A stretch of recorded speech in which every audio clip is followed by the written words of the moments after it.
그러면은 우리 정부가 지금 이렇게 청정 연료고 저비용 연료인 이 월성 원전을 폐기시키는 것이 지금까지 우리가 국가 전략적인 면에서도 좀 살펴봤는데 경제적인 면에서 살펴본다면 저는 이런 생각이 듭니다. 이것을 결국은 이제 LNG 뭐 이런 것들로 대체를 해야 되는데 지금 이 LNG로 대체를 하려면은 가장 손쉽게 지금 떠오르는 게 러시아로부터 천연가스를 수입한다. 러시아로부터 천연가스를 수입하면은 파이프로 수입한다. 그러면 이제 북한하고 이제 연결해서 이렇게 파이프로 수입하고 러시아가 유럽에 그런 식으로 팔았지 않습니까? 그렇습니다. 그러면은 지금 이제 러시아의 신동방 정책 그리고 대한민국 정부의 신북방 정책 여기에 이 천연가스가 물려 있고 여기에 시베리아 철도와 한국의 이 철도를 물리는 것 결국 북한하고 철도를 연결하는 것 그리고 그 옆으로 이제 이 천연가스 관을 묻어서 러시아에서부터 한국까지 오게끔 만드는 것 이런 것들이거든요. 저는 지금 이 퍼뜩 드는 게 결국은 러시아와 천연가스 파이프를 연결하기 위해서 일부러 이런 것들을 없애는 것이 아니냐. 러시아와 연결하려면 북한을 관통해야 되기 때문에 당연히 남북관계가 좋아야만 된다. 즉 원자력 발전소를 없애는 것은 남북관계를 지금하고 전혀 다른 상황으로 몰고 가기 위해서 라고 생각이 들고요. 남북관계가 그런 식으로 돼서 정말 좋아진다면 더할 나위 없이 좋겠지만 어쩌면 이런 것들로 인해서 우리가 김정은의 볼모가 에너지 볼모가 될 수 있다라는 그런 생각이 듭니다. 이런 것들은 혹시 어떻게 생각하십니까? 아주 좋은 말씀인데요. 네. 현재까지는 우리가 그동안 제가 사실 처음 썼던 말이 네. 핵 탄두를 머리 위에 그게 네. 한 15년 전에 했던 말인데요. 이제 유행이 됐더라고요. 근데 이제 머리 위가 아니라 어깨 위까지 내려왔습니다. 네. 이제 짊어지게 된 거죠. 네. 근데 거기 하나가 네. 더 있습니다. 에너지까지 이제 북한에 네. 얽매이게 되는 겁니다. 네. 보세요. 물론 러시아에서 독일까지 노르스트롬도 있고 있습니다만은 우크라이나를 통했을 때 어떤 문제가 있습니까? 잘라버리지 않습니까? 잘라버렸죠. 자, 그러면 네. 지금 뭐 오늘 나흘째 계속되는 전원회의, 네. 북한 노동당 중앙위원회 보세요. 거기 보세요. 네. 그런 분위기에서 과연 남과 북 사이의 평화 공존이 가능할까요? 그건 아닙니다. 네. 그건 좋습니다. 가능하다고 하시죠. 네. 기적이 일어납니다. 네. 러시아 정책, 우리나라 정책이 이제 통하게 됩니다. 자, 그러면은 북한은 어떤 생각을 할까요? 북한의 목적은 뭡니까? 저는 아직도 공산화, 그럼요. 척화통일입니다. 네. 거기에 쥐고 있어야 될 게 핵무기 다음으로 오히려 더 중요한 게 에너지입니다. 에너지를 쥐면은요, 여태까지 보세요. 20세기 전쟁 중 많은 게 결국 석유 전쟁 에너지였습니다. 맞습니다.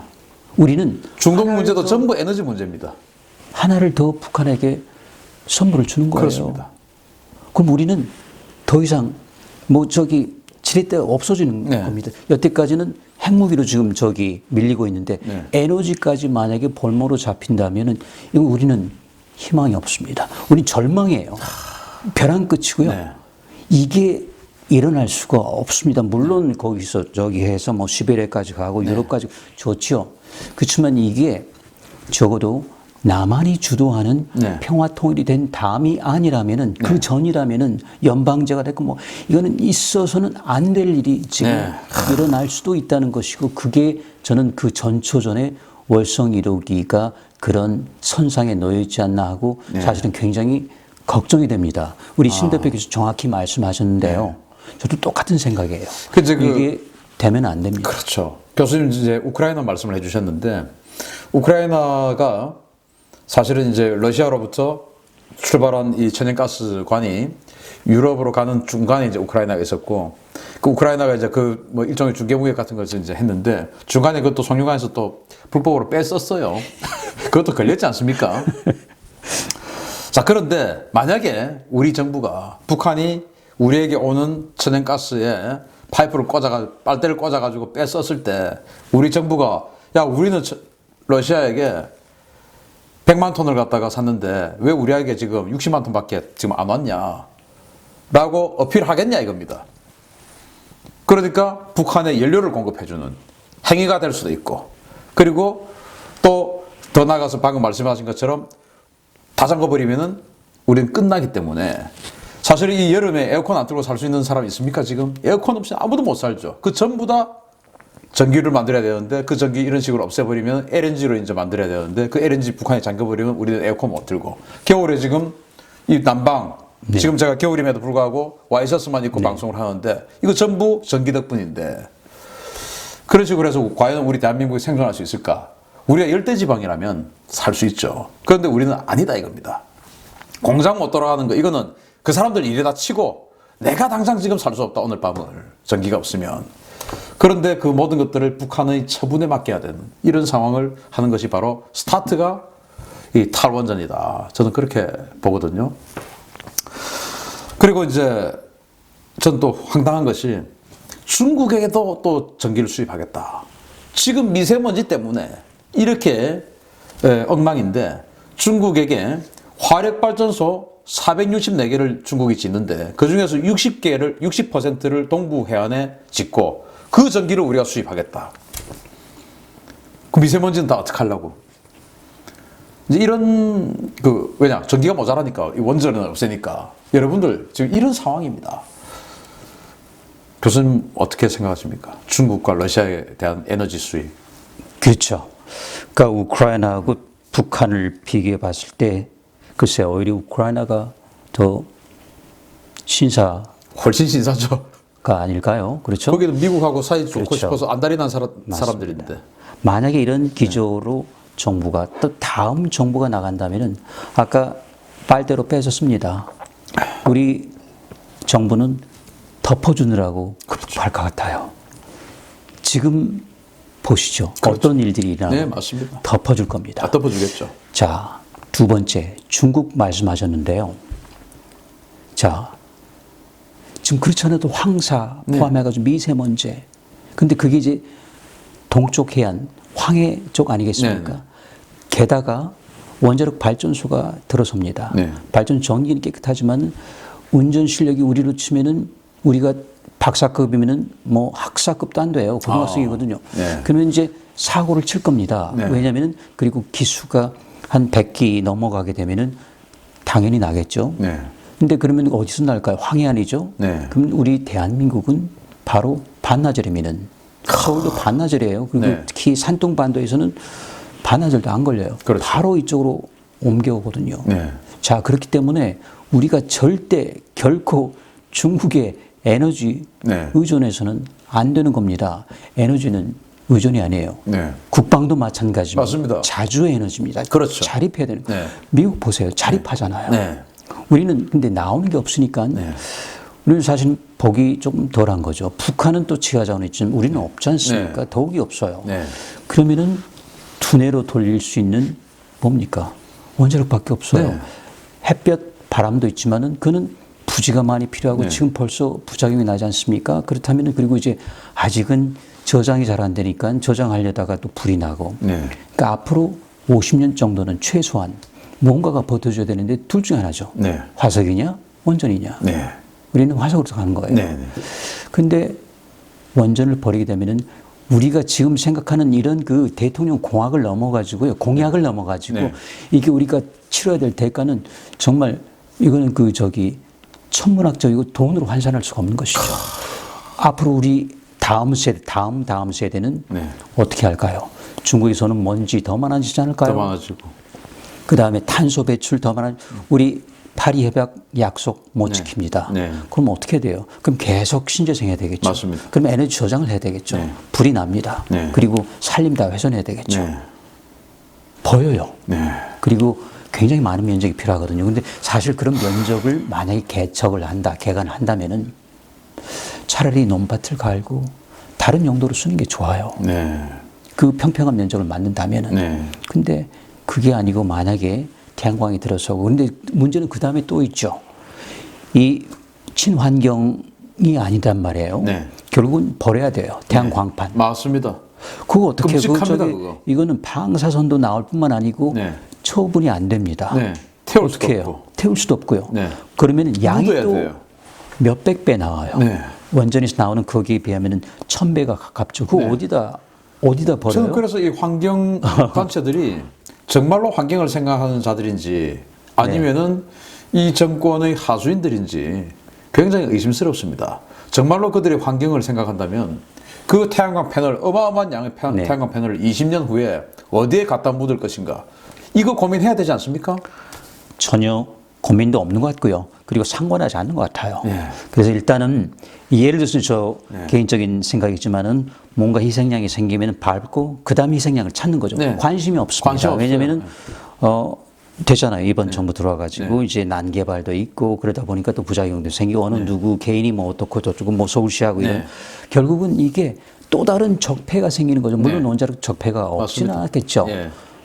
그렇지만은 제2, 제3의 적폐가 생길 거라면 그리고 거기서 나오는 이제 폐기 물량을 중국은 그래서 이제 중국이 저기 제정신이 아니라서 다시 또 원자력을 하겠습니까? 네. 또 저기 석탄을 하겠습니까? 그게 안 되니까요. 네. 그럼 우리가 배워야 되지 않습니까? 반면 교사를 해야 되는데 관심이 없는 것 같아요. 그 이제 미국이 지난 수십 년 동안 중동에서 전쟁을 했던 이유는 사실은 에너지 확보 아니겠습니까? 그렇습니다. 지금도 미국이 한국마을 페르시아만에 갖다 놓은 거는 에너지 수송로를 지키기 위해서 가 있는 것이거든요. 기름이죠. 미국은 셰일 혁명을 했음에도 불구하고 여유를 더 가지기 위해서 지금도 하고 있는데 우리는 에너지 자립을 한 상황에서 그 자립을 스스로 지금 해체하고 중국과 러시아의 에너지 볼모가 되겠다. 그리고 중국과 러시아를 중개해주는 북한의 볼모가 되겠다. 라고 지금 나서는 게 탈원전 드라이브라고 생각하거든요. 뭐 동의하시죠? 네, 그렇습니다. 그래서 우리 시청자 여러분들 정말 이 탈원전은 그냥 우리가 그냥 생각할 때 이런 생각하는 사람들 많아요. 야, 저기 이번 정권에 그 주변에 있는 작자들 아마 태양광 이거 수입하는 작자들 분명히 있을 거야. 그래가지고 아마 이 정권 끝날 때쯤 되면 지난번에 바다 이야기 그런 것처럼 어마어마한 뭐가 나올 거야. 이제 이런 이제 상상들 또 어쩌면 또 희망들을 또 가지고 있어요. 그래서 이 정부가 그런 상황을 안 닥치게 하기 위해서 공수처를 만들고 뭐 그런 거 아니냐. 이제 이런 이야기가 있는데 저는 그것은 아주 미시적인 이야기다. 좀 더 크게 들어가면 아예 이 국가 전체를 완전히 북한의 볼모가 되게끔 만드는 그 정책이 바로 이 탈원전 정책이다. 라고 생각을 합니다. 네. 그러니까 문 대통령의 말이 맞죠. 네. 아무도 경험하지 못한 나라. 경험하고 싶지 않습니다. 네. 근데 그보다는 아무도 경험하고 싶지 않는 나라가 네. 벌써 돼버렸습니다. 그리고 돼 가고 있고 점점 더 나빠져. 그리고 누군가가 국민이죠. 결국은 바로 잡아야 되는데 결국은 내년 총선에 기대를 걸어야 되는데 아직 그렇게 전망이 밝고 뭐 같지는 자유한국당 않습니다. 하는 거 보니까 뭐. 글쎄요.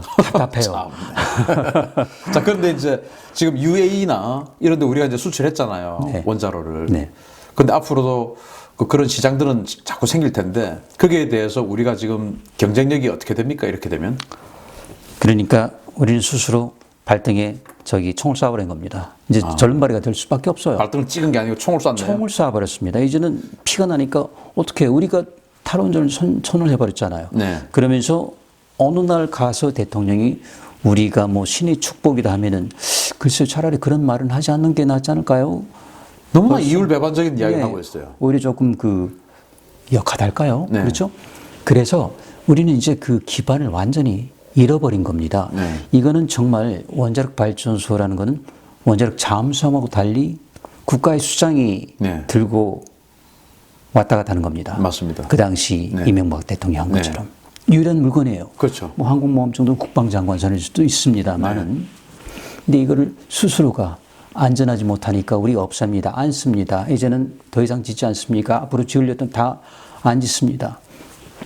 근데 밖에 나가서 그렇지만 사세요. 그러면 저기 삼척 동자라도 배꼽 잡고 웃지 않겠습니까? 그러면은 중국이 러시아가 얼마나 반대수하겠습니까? 그렇죠? 그러니까 우리는 어찌 보면은 모든 게 중국과 러시아를 위해서 그리고 거기에다 곁다리로 북한을 위해서 이 경제가 움직이고 있지 않나. 지금 전 세계에서 떠오르는 물론 뭐 그 정도 아직 수준까지 아니겠지만 어쩌면 빠른 속도로 우리를 추월하려고 노력하는 원자력 강국이 중국 아니겠습니까? 추월당했다고 봐야 됩니다. 사실은 이런 말씀 드리고 싶지 않은데요. 10년 전, 15년 전만 하더라도 우리 연구실에 왔거든요. 네. 그리고 우리 특허기술 가서 베껴가지고 네. 자기가 가가지고 자기네 특허로 등록. 그게 10년, 15년 전입니다. 네. 이제는 독립했어요. 독립했어요? 네. 아. 그리고 거기는 인건비가 싸지 않습니까? 네. 그러니까 물량 공세로 해가지고 네. 공사 기간 맞춰주고 그리고 공사 비용 저렴하죠. 네. 이제 더 이상 우리가 한국이 공사 기간 맞추고 인력 맞추고 비용 맞춘다 이런 자랑할 수 있는 시대가 끝나버렸습니다. 그리고 이 정부에 와서 완전히 우리로 치면은 원자력이 이제 사장되어 가는데 원자력의 관에 네. 마지막 못이 네. 박혀버린 거예요. 네. 그동안은 한 개 정도가 빠져 있어가지고 다시 열 수가 있었거든요. 근데 네. 이제 마지막 못이 박혔다고 봐야죠. 월성 1호기를 시효로 해가지고. 그래서 이거는 저는 굉장히 의미심장하다고 보고 우리 그 경쟁 대상국 러시아, 중국이 아주 만면에 희소를 짓겠겠죠. 물론 표정 관리를 하겠지만은 그래서 이거를 되찾아오기는 쉽지 않다고 그래서 봅니다. 전 세계 원자력 발전소 건설 시장에서 우리 경쟁국이었던 중국과 러시아에게 완전히 우리의 스스로 경쟁을 포기하는 선언이고 네. 그걸 넘어서서 그들에게 다시 에너지를 수입하고 네. 오직 이 정책은 진짜 교수님 말씀대로 중국과 러시아를 위한 그게 아니면 이해가 안 되는 네. 것이죠. 네. 이해하려고 노력하다 보니까 그렇구나. 네. 이게 중국과 러시아 그리고 거기에 북한이 끼어서 네. 이 세 나라를 잘 되게 하는 정책이 바로 현 정부의 에너지 정책이 아닐까. 정말 분합니다. 안보 정책이 아닐까. 막 속에서 지금 막 불불 천불이 끓어오릅니다. 여러분들 저 이거 정말 총선에서 우리가 보여줘야 됩니다. 이 탈원전, 이 현 정부의 가장 큰 공약 중에 하나가 탈원전인데 이 탈원전이 우리 국민들이 여기에 대해서 어떻게 생각하고 있다라고 하는 것을 우리가 꼭 보여줘야 됩니다. 야당이 자유한국당이 잘하든지 말든지 그건 뭐 그 사람들 사정이고 우리는 우리가 살기 위해서 우리가 대한민국을 지키기 위해서 이 탈원전 정책에 대한 심판을 이번 총선에서 해야 될 것 같습니다. 그렇습니다. 아까 2부에서 핵무기 관련한 말씀도 나눴는데 정말 이 월성 원전은 우리 교수님 말씀대로라면 전 세계에서 세 손가락 안에 드는 미국, 캐나다, 한국 그렇습니다. 그 한국이라고 할 수 있는 그게 전부가 월성 원전이다. 그 월성 원전 4기 그 중에서 한 기를 지금 없애는 것이고 우리가 핵무기 개발할 수 있는 자산 하나를 없애는 스타트다. 원래 첫 경험이 어렵지 않습니까? 그렇습니다. 이제 2번, 3번, 4번은 순식간에 도미노처럼 무너질 것이다. 그렇습니다. 그렇게 되면 우리는 핵무기 보유 가능성 전혀 사라지는 그런 국가가 될 것이다. 전혀라고 하지만은 조금 과장했지만은 굉장히 멀어지는 겁니다. 멀어진다. 그래서 다시 되돌리려면 시간이 많이 걸리는 너무 것이죠. 걸린다. 네, 그게 아주 아쉽습니다. 알겠습니다. 너무나 안타깝고 분한 대담 나눠봤습니다. 교수님 마지막으로 한 말씀. 뭐 다 드렸습니다. 많은 문제는 우리가 항상 국방도 안보도 또 경제도 결국 홀로서기 아니겠습니까? 그런데 우리는 언제까지 국방도 안보도 경제도 대국에 맡기려고 하는 건지 이제 우리도 그 4대국 저기서 벗어나야 됩니다. 근데 저는 좀 답답한 게 그럼에도 불구하고 지금 현재 한국의 정치를 바라보면 답답하죠. 당파, 계파 싸움. 그게 우리가 조선시대보다 훨씬 좋아진 게 합니다. 뭐 있습니까? 훨씬 덜 좋아졌죠. 훨씬 나빠진 거죠. 그게 참 오늘 저희 마음을 착잡하게 합니다. 안타깝습니다. 자, 서울대학교 원자핵공학과 서균열 교수님 모시고 3부에 걸쳐서 대담을 나눠봤습니다. 월성 원전 1호기의 폐쇄 결정 조치에 따른 우리의 피해 알아봤고요. 우리 대한민국의 핵개발 가능성 이런 것들까지 완전히 사라지게 만들 수 있는 이런 상황, 그리고 우리 대한민국 주권, 에너지 주권 이런 것들을 중국과 러시아에 내줄 수 있는 상황, 더 나아가서 김정은에게 우리 에너지 볼모를 삼을 수 있는 상황, 이런 것들이 바로 이 탈원전 정책, 특히 이 월성 원자력 발전소 폐쇄 조치인 것 같습니다. 우리 국민들 다 같이 힘을 모아서 아직 모질 끝나지 않았다고 하니까 한번 감사원에 기대를 해보고 그리고 또 우리 국민들이 여론을 만들어 나갔으면 좋겠습니다. 긴 시간 대답 나와주신 우리 석윤일 교수님 감사드리고 새해 복 많이 받으십시오. 네, 고맙습니다. 새해 복 많이 받으십시오.